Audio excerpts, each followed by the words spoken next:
என்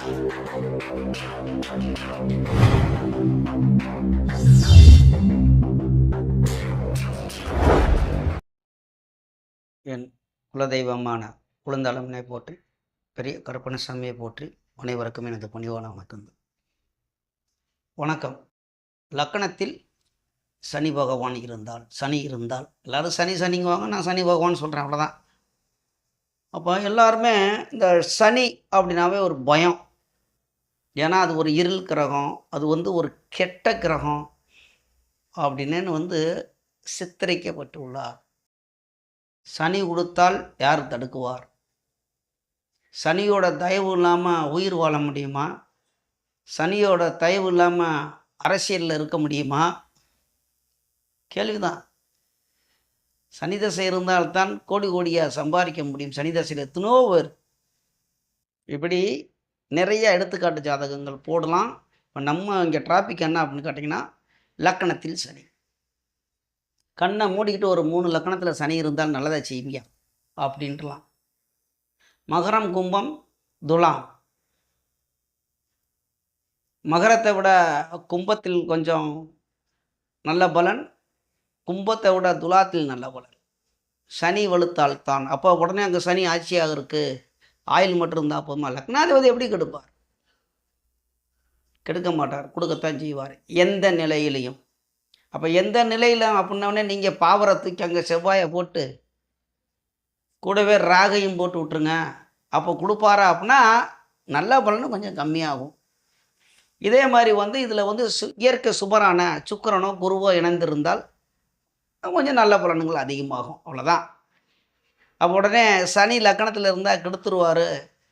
சனினாவே பொதுவாக அவர் ஒரு மந்தன். சனி அது நொண்டி, சோம்பேறி, அழுக்கன், சுத்தம் இல்லாதவன், சொல்லிக்கிட்டே போகலாம், அடிக்கிட்டே போகலாம். ஒரு விருத்தி இல்லாதவன், நல்ல வார்த்தை பேசாதவன், அப்படி இப்படின்னு நிறையா போகலாம். சரி, இது அப்படித்தான் அப்படின்னு கேட்டிங்கன்னா, சனி வளர்த்தவங்க தான் நிறையா பேர் சாமியார். நீங்கள் சர்ச்சில் இன்னொன்று சொல்கிறேன், அது ஃபாதராக இருக்கட்டும், இல்லை முஸ்லியாராக இருக்கட்டும், இல்லை தெய்வ காரியத்தில் சாமிக்கு தொண்டு, அதாவது ஆன்மீகத்தில் உள்ளே இறங்கணும்னா சனியோட தயவு தேவை. சனியோட தயவு இல்லாமல் ஆன்மீகத்தில் உள்ளே இறங்க முடியாது. எப்படி வேணாலும் எடுத்துக்கங்க, சனியோட தயவு கண்டிப்பாக தேவை. ஒருவர் ஆன்மீகத்தில் உள்ளே இறங்குறார், ஒரு ஞானியாக ஆகிறார், இல்லை தெய்வ நம்பிக்கையாகி தனக்கு ஆசபாசையெல்லாம் துறக்கிறார், எந்த ஒரு இன்பமும் வேண்டாம், நமக்கு துன்பமும் வேண்டாம், நாமளாக இருக்கிறோம், எல்லாத்தையும் துறந்து ஒருத்தர் ஞானியாகவோ அல்லது ஒரு கோயில் பூசாரியாகவோ அல்லது ஒரு சர்ச்சில் ஃபாதராகவோ இல்லை முஸ்லியாராகவோ ஏதோ தெய்வத்தொண்டுக்கு போகிறாங்கன்னா சனியோட தயவு தேவை. எடுத்துக்குவாங்க. அது இல்லாமல் சனியோட தயவு இல்லாமல் இந்த மாதிரி தொண்டுக்கு போக முடியாது. சந்தேகம் இருந்தால், என்னுடைய வீடியோ பார்க்குறவங்களுக்கு சந்தேகம் இருக்கலாம், யாரா பூசாரியாக இருக்கட்டும் இல்லை சாமிக்கு போய் அவங்க தொண்டு செய்கிறவங்க ஜாதகத்தை வாங்கி பாருங்கள், அங்கே சனி வலுவாக இருப்பார். 5, 9 லக்னம் தொடர்பு கொண்டிருக்கும் சனி நல்ல வலுவாக இருப்பார். அதில் கேதுவும் சம்மந்தப்படணும். இந்த ஆன்மீகத்துக்கு சனியை பற்றி பேசும்போது வந்துடுச்சு, அப்போ பார்ப்போம். இப்போ கால புருஷ தத்துவப்படி மேச லக்கணத்தில் சனி இருக்கார். அப்போ சனி அந்த இடத்துல நீச்சம் அடைகிறார். இப்போ நீச்ச சனி இருந்தாவே அம்பிட்டு தாண்டா. மேசத்தில் ஏற்கனவே சனி அவன் ஒரு ஆகாத கிரகம், அதுலேயும் நீச்சமாக போயிட்டான். நீச்சம்னா சோரம் போயிடுவான் அப்படின்னு நம்ம அங்கே பலன் எடுத்துக்கிட்டு இருப்போம்.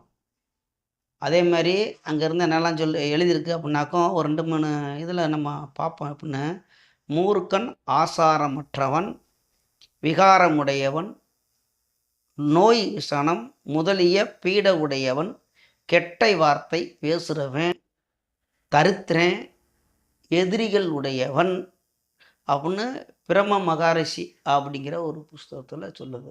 சரிங்களா? எங்கள் மேசத்தில் சனி இருந்தால் பயப்பட வேணா, நல்ல பலன் இருக்குன்னு நான் சொல்லி வர்றேன். ஏன்னா ஒரு 2 புக்கில் இருக்கிறது மட்டும் சொல்லுவோம்.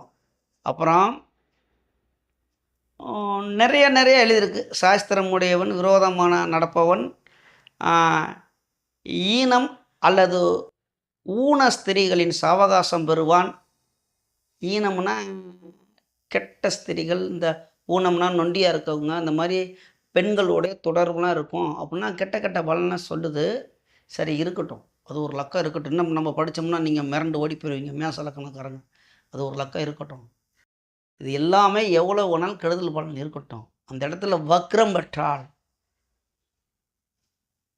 சனி அந்த இடத்துல நீச்சம் பெற்றுச்சு, அந்த இடத்துல வக்ரம் பெற்றால் அப்படியே தலைகீழ மாறும் பலன்.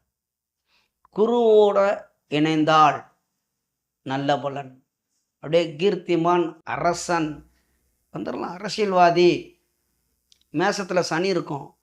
என்னடா இங்கே கெட்டதாக சொல்கிறாங்க, இருந்தாலும் வந்து பார்த்தாக்கும் சாதகம் பார்க்குறேன் மிரண்டு போயிடுவாங்க.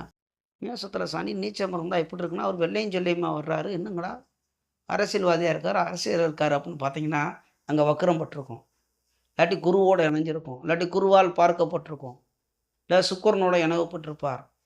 நிறைய விஷயங்கள் இருக்குது. அப்போ லக்கணத்தில் சனி மேசத்தில் இருந்தோடனே கெட்டுருமா அப்படின்னா இல்லை, ஒவ்வொரு லக்கணமாக பார்ப்போம்.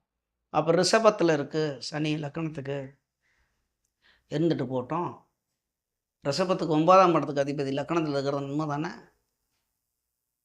ரிஷப லக்கணம் எடுக்கிறீங்க, ரிஷப லக்கணத்துக்கு வந்து சனி வந்து யாருன்னு கேட்டிங்கன்னா 9ஆம் இடத்துக்கு அதிபதி, இருந்துட்டு போட்டோம், அவர் வாட்டில் இருக்கட்டும். 9ஆம் இடத்துக்கு கோணாதிபதிகள் லக்கணத்தில் இருக்கிறது உண்மை தானே? அதுலேயும் நண்பருடைய வீட்டில் இருக்கார், நல்ல பலனை தான் கொடுப்பார். இதில் என்ன விஷயம் அப்படின்னா, சனி வந்து மீண்டும் பாவத்தை அடையக்கூடியது.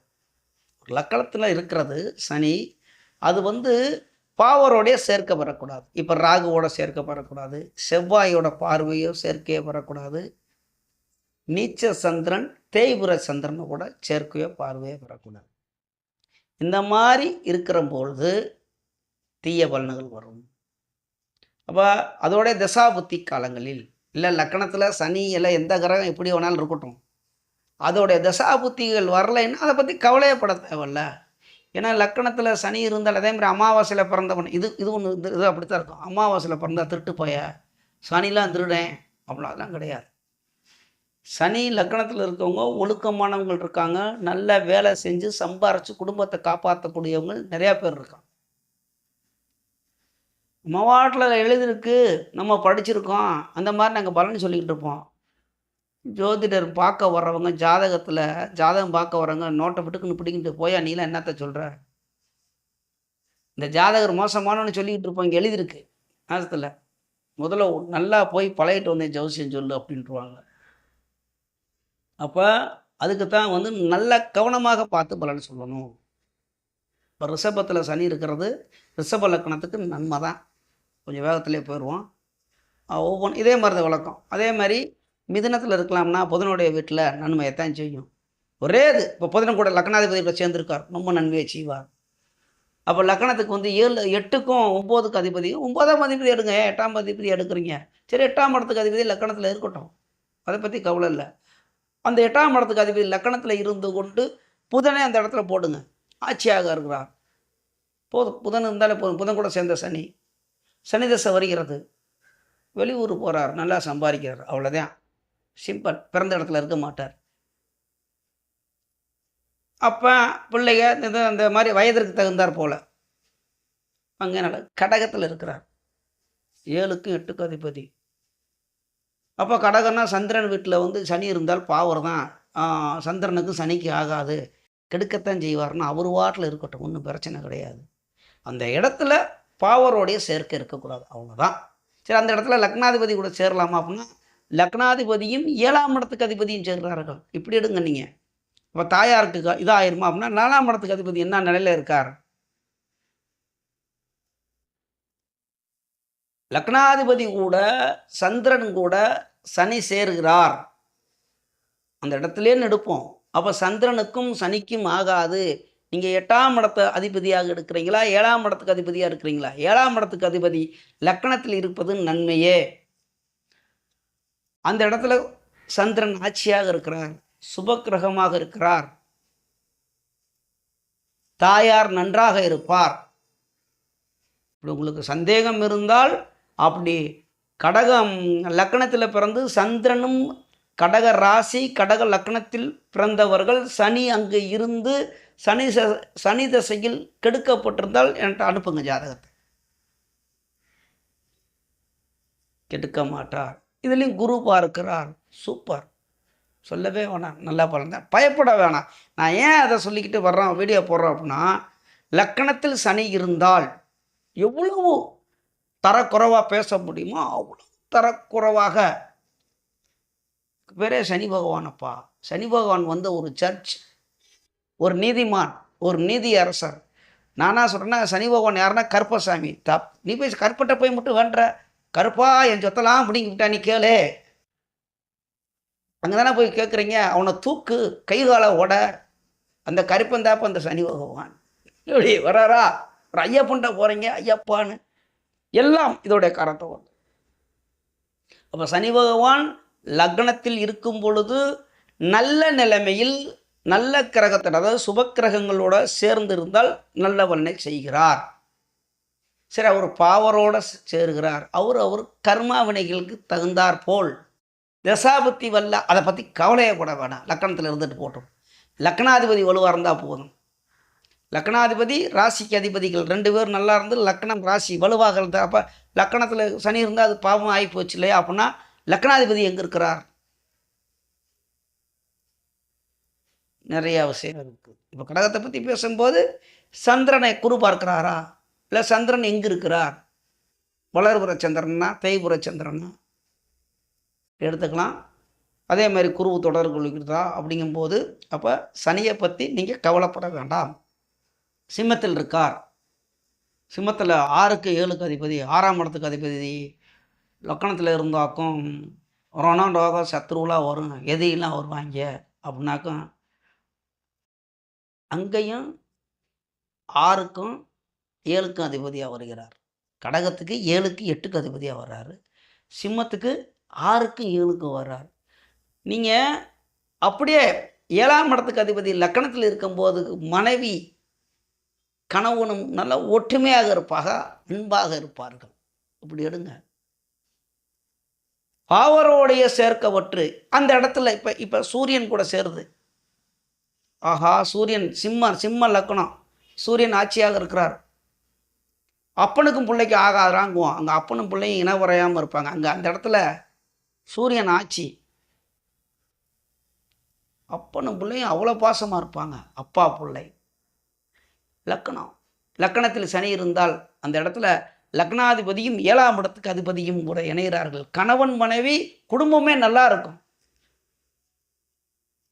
லக்கணத்தில் சனி இருந்த உடனே இப்போ சிம்ம லக்கணத்துக்கு வந்து லக்கணத்தில் சனியும் சூரியனும் இருந்தால் அது கெட்ட பலனா அப்படின்னாக்கும் கிடையாது. இதுலேயும் இயற்கை சூப்பர். அந்த இடத்துல சுக்கிரன் இருக்கலாம், நம்ம கூட்டுக்கிறது தானே சுக்கிரன் இருக்கலாம், அல்லது குருவால் பார்க்கப்படலாம். எவ்வளோ விஷயங்கள் இருக்குது. சரி, எதுவுமே பார்க்கல, சனியும் சூரியனும் மட்டும் இருக்கு, நல்ல பலனா நல்ல பலன் தான், நன்றாக இருக்கும். தசாபத்திய காலத்து நல்லா தான் இருக்கும், மாற்றுக்கருத்து கிடையாது. அங்கே அப்பனுக்கும் பிள்ளைக்கும் அடிச்சுக்கிட்டு உருண்டுக்கிட்டுலாம் கிடக்க மாட்டாங்க. அப்படி இருந்தால் அனுப்புங்க. நான் பார்த்த என்னோடய அனுபவத்தில் வந்து அப்பா பிள்ளை கல்யாணமாகி மனைவி கூட்டு குடும்பமாக இருக்குது. இந்த வருஷத்துலையும் இந்த காலத்துலேயும் இருக்கு. கன்னிக்கு சொல்ல தேவையில்லை. 5ஆம் இடத்துக்கு அதிபதி லக்கணத்தில் இருக்கிறது நன்மையை செஞ்சிருவார். ஏன்னா அவர் நண்பர். துலாத்துக்கு ஏற்கனவே சொல்லிட்டேன், அது நல்லா தான் இருக்கும். விருச்சியத்துக்கு இருக்கிறார். அப்போ விருச்சியம் அப்படிங்கும்போது வந்துக்கிட்டு 3க்கும் 4க்கு அதிபதி செவ்வாயோட வீட்டில் இருக்கிறார். அந்த இடத்துல செவ்வாய் வந்து சனிக்கு வந்து 2 விரதம் எதிரி, சூரியனும் சந்திரனும். வேறு குருவும் செவ்வாயெல்லாம் அவ்வளோக்காக எதிரி கிடையாது. அங்கே இருந்தால் நன்மையை தான் செய்வார். இருந்தாலும் பாவரோட சேரக்கூடாது. சரி, அந்த இடத்துல பாவர் இயற்கை பாவரான செவ்வாய் கூட சேர்றார், அப்போ பாவர் தானே அப்படின்னு நீங்கள் எடுத்திங்கன்னா லக்னாதிபதி 4ஆம் இடத்துக்கு அதிபதி இணைகிறார்கள். தாயாரும் பிள்ளையும் ரொம்ப பாசமாக இருப்பாங்க. அப்படி எடுங்க பலனை. அப்புறம் இயற்கை சுபர் பாவர் வந்துடணும். அப்போ லக்கணத்தில் பாவரோடைய சேர்ந்து கெட்டு போய் விட்டால் கெட்ட பலன். ஆனால் தசாபுத்திகள் வரணும் எதுக்காக இருந்தாலும். உடனே நம்ம பார்ப்போம், இங்கே லக்கணத்தில் வந்து சனி இருக்குது, இவன் ஒரு மந்தனாக இருக்கான், அவன் ரொம்ப சுறுசுறுப்பாக இருப்பேன், 4 மணிக்கு எந்திரிச்சிட்டு வேலையில் இருப்பேன். லக்னாதிபதி செவ்வாய் வலுவாக இருப்பார். ஒன்றும் இல்லை. இங்கே லக்கணத்தில் சனியை போடுங்க, மகரத்தில் செவ்வாயை போடுங்க, இப்போ பலன் எடுப்போம். விருச்சிகத்துக்கு லக்னாதிபதி உச்சமியா பரிவர்த்தனை யோகத்தில் இருக்காங்க, அடித்து பயங்கரமாக இருக்கும், ரொம்ப சுறுசுறுப்பாக இருப்பார். இதுக்காக அவர் போய் சோம்பேறிலாம் இருக்க முடியாது, வெள்ளடா எழுந்திருப்பார், ரொம்ப வீரமாக இருப்பார், ரொம்ப. அப்போ நம்ம பலன் எடுக்கும்போது லக்கணத்தில் சனி இருந்தால் இவர் சோம்பேறி. சரி, அப்படி இருக்காதா அப்படின்னு நீங்கள் அந்த வாதம் வச்சிங்கன்னா இருக்கிறதுக்கு வாய்ப்பு இருக்குது, லக்னாதிபதி வலுவனுசரிச்சு. இப்போ விருச்சிகத்தை பற்றி பேசும்போது விருச்சிகத்துக்கே விடுவோம். விருச்சிகத்தில் இங்கே சனி இருக்கிறார், லக்னாதிபதி. அப்படியே எடுத்துக்கிட்டிங்கனாக்கும் விருச்சிகத்துக்கு 7, 8, 9ஆம் இடத்தில் கடகத்தில் செவ்வாய் நீச்சம் பெறுகிறார். அந்த இடத்துல சந்திரனு ஒரு மாதிரி கெட்டு போய்விட்டார், தேய்புரை. இங்கே சந்திரனை வந்து அப்படியே விருச்சிகத்தில் போட்டிங்கன்னா பரிவர்த்தனை யோகத்தில் ஆகிப்பெறும், செவ்வாய்க்கு வந்து நீச்சம் கிடையாமல். அப்போ அது நல்ல பலனாக வந்துடும். செவ்வாய் விருச்சிக லக்கணத்தில் பிறந்தவர்களுக்கு செவ்வாய் கடகத்தில் இருந்து நீச்சம் பெறுகிறார், அந்த இடத்துல சனி இருக்கிறார்.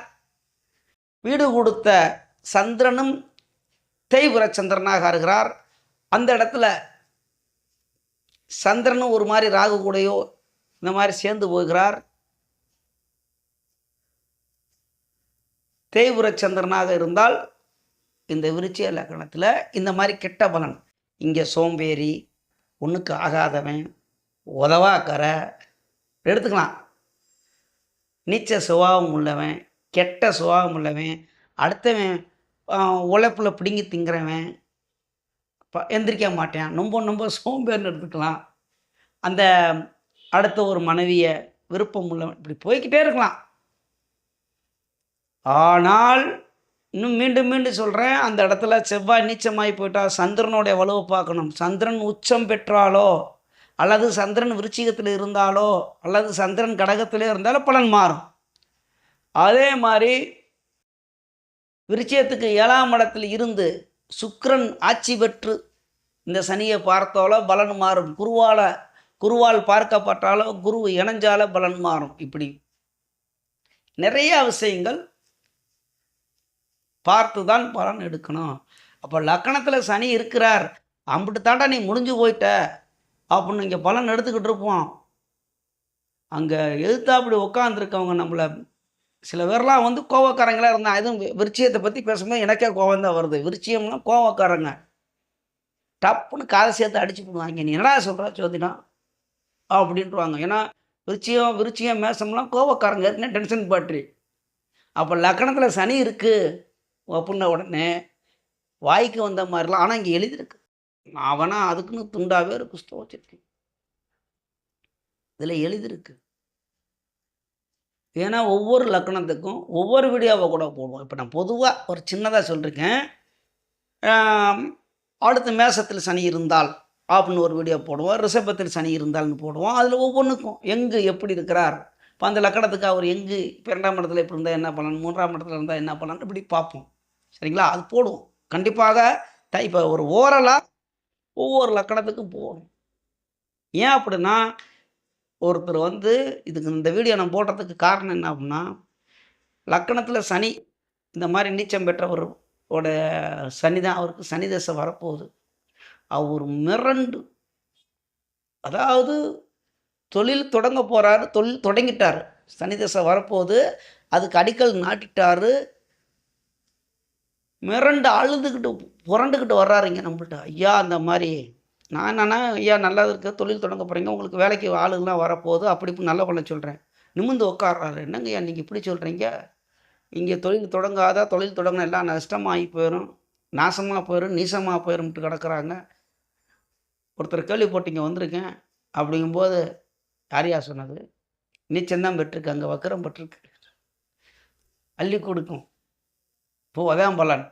அது ஜோதிடத்தை உன்னிப்பாக கவனிக்கணும். ஒரு கிரகம் ஒரு இடத்துல இருக்கு, பாவ கிரகம் இருந்தேனே அவ்வளோதான். ஏற்கனவே அந்த சந்திரன், அந்த அமாவாசை சந்திரனை பற்றி பேசிட்டேன். அதே மாதிரி இந்த இந்த நட்சத்திரத்தில் பிறந்தா ஆகாதுன்னு ஒவ்வொரு நட்சத்திரத்துக்கெல்லாம் சொல்லுவாங்க. அதெல்லாம் போடுவோம். அதெல்லாம் பொதுவான பலன்லாம் இல்லைங்க ஐயா. நிறைய விஷயங்கள் பார்க்கணும்.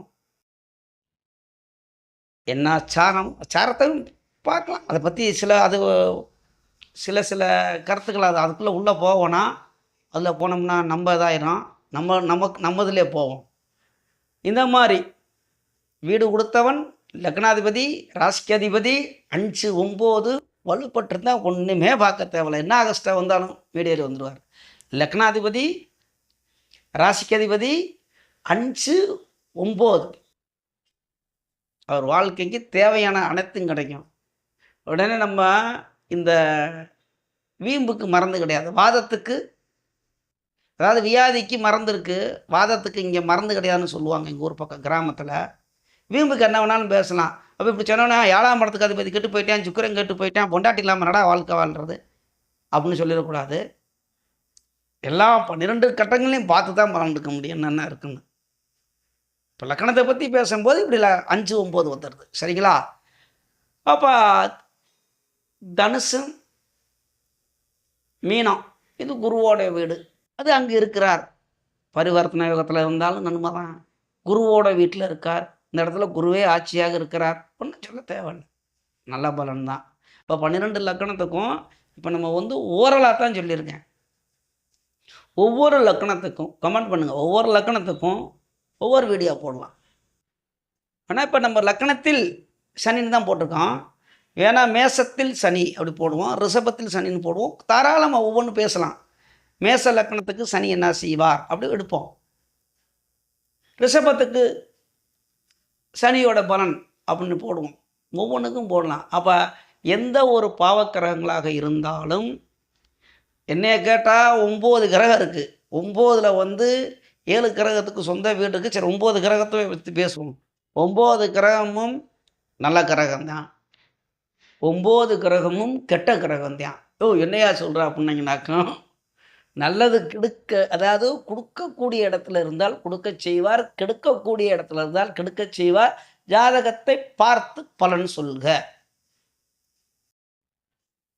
மவாட்டில் ஒரு லக்கம் இருக்குது. ஜோதிடம் கடல் மாதிரி. இது அவ்வளவுக்கு எளிதாக புரிய முடியாது, பலன் எடுக்க முடியாது. சரி, ஜோதிடம் ஒரு விளையாட்டு மாதிரி சின்னத்தனமாக சின்ன பிள்ளைகளும் கற்றுக்கலாம். இன்னும் ஏதாவது ஒன்று சொல்லி அப்படின்னா விஷயம் கடினமும் கிடையாது. அதில் உள்ளே போயிட்டோம்னா, ஆராய்ச்சி பண்ண தொடங்கிட்டோம்னா ஒரு 2-3 வருஷத்துக்கு கொஞ்சம் இதாக இருக்கும். அப்படியே பழக பழக பழக பழக பழக பழக நான் எந்த வேலையை வேணாலும் உதாரணத்துக்கு எடுக்கலாம். பைக் ஓட்டுறது, காரு ஓட்டுறது, வண்டியை கையை விட்டுக்கிட்டு ஓட்டுவாங்க. இந்த வெங்காயமெல்லாம் வெட்டுவாங்க. செல்லுன்னு எங்கேயா பார்த்துக்கிட்டலாம். நம்ம வெட்டோம்னா நம்ம விரல் கண்டமாகி போயிடும். ரோட்டு ஓரத்தில் கடையிலலாம் இந்த ஆம்லெட்டு கடையில் ஏதோ ஒரு வெங்காயம் வெட்டுறதை பார்த்தோம்னா நம்ம நின்று வேடிக்கை பார்ப்போம். செல்லுன்னு காய்கறி வெட்டுறதுல பார்த்தா அவர் நம்ம அந்த கட்டையும் கத்தியும் பார்க்கவே மாட்டார். பழகிட்டார். பழக பழக எல்லாமே வந்துடும். அப்போ ஜோதிடம் கஷ்டமும் கிடையாது, இந்த இடத்துல ஈஸியும் கிடையாது. ஆனால் பழகணும், நல்லா கற்றுக்கிடணும். எதுலேயுமே அப்போ நல்லா கவனமாக பார்த்து, பொறுமையாக பார்த்து, அந்த ஒரு சனி லக்கணத்தில் இருந்தால், நம்ம வாட்டில் லக்கணத்தில் சனி இருந்தேன்னு நான் சொன்ன மாதிரி அந்த கெட்ட பலனாக சொல்லிடக்கூடாது. லக்னாதிபதி என்ன, லக்கணத்தோட வேறு கிரகங்களை என்ன தொடர்பு கொள்வது? இப்போ இருக்கிறதுல இப்போ சிம்மத்தை எடுப்போம். சிம்மத்தில் எடுத்துட்டோம்னாக்கும் சனியை பற்றி பேசுவாங்க. சிம்ம லக்கணம் எப்பா அவர் ஒரு அரசனை மாதிரி இருப்பார், ரொம்ப கௌரவமாக இருப்பார், நல்லா வீரனாக இருப்பார், எதுக்கும் யாருக்குமே யார் சொல்லுபடியும் கேட்க மாட்டார். அவர் தான் அரசனை போல இருப்பார். அவர் சொல்ல தான் கேட்கணும் அப்படின்னா, அங்கே வீரமும் இருக்காது, ஒன்றும் இருக்காது. இந்த மாதிரி சனியும் செவ்வாயெல்லாம் தொடர்பு உண்டு. பவர் தொடங்கி போட்டால் பயந்தாங்கோலியாக இருப்பார். எங்கிட்ட அரசனாக இருக்கிறது. அல்ல, ஒரு உதாரணம், நிறைய விஷயங்கள் இருக்கிறது. ஒரு ஜாதகத்தை பார்க்கணும் அப்படின்னா, இப்போ இந்த ராசியில் பிறந்தவர்கள் இப்படித்தான் அப்படின்னா ஓரளவு சொல்லலாம். அதில் எந்தெந்த கிரகங்கள் தொடர்பு கொள்கிறது பேசிக்கிட்டே போகலாம். சரி, அப்போ இல்லை கமெண்ட் பண்ணுங்கள், வேணால் ஒவ்வொரு லக்கணத்துக்கும் இந்த சனியை பற்றியே போடுவோம், வீடியோ போடலாம், தாராளமாக போடலாம். இப்போ நம்ம வந்து ஓரலாக அப்படி பார்த்துருக்கோம். இப்போ ஒரு லக்கணத்தில் கை வச்சு சனியை பற்றி பேசணுன்னா, அந்த லக்கணத்துக்கு சனி எங்கே இருந்தால் என்ன பலன் கொடுப்பா அப்படின்லாம் பலன் போடலாம். 12 பாவகம் இருக்குல்ல, எந்த லக்கணத்துக்காக இருந்தாலும் 12 பாவகம் இருக்குல்ல, 12 பாவகத்தோட வேலை செய்வார்ல, எங்கே இருந்தால் எப்படி இருப்பார், அதெல்லாம் பலன் நிறையா இருக்குது. அப்போ நமது யூடியூப் சொந்தங்கள் அனைவரும் வளமுடன் வாழ்வீர்கள், நன்றாக இருப்பீர்கள். நன்றி, வணக்கம்.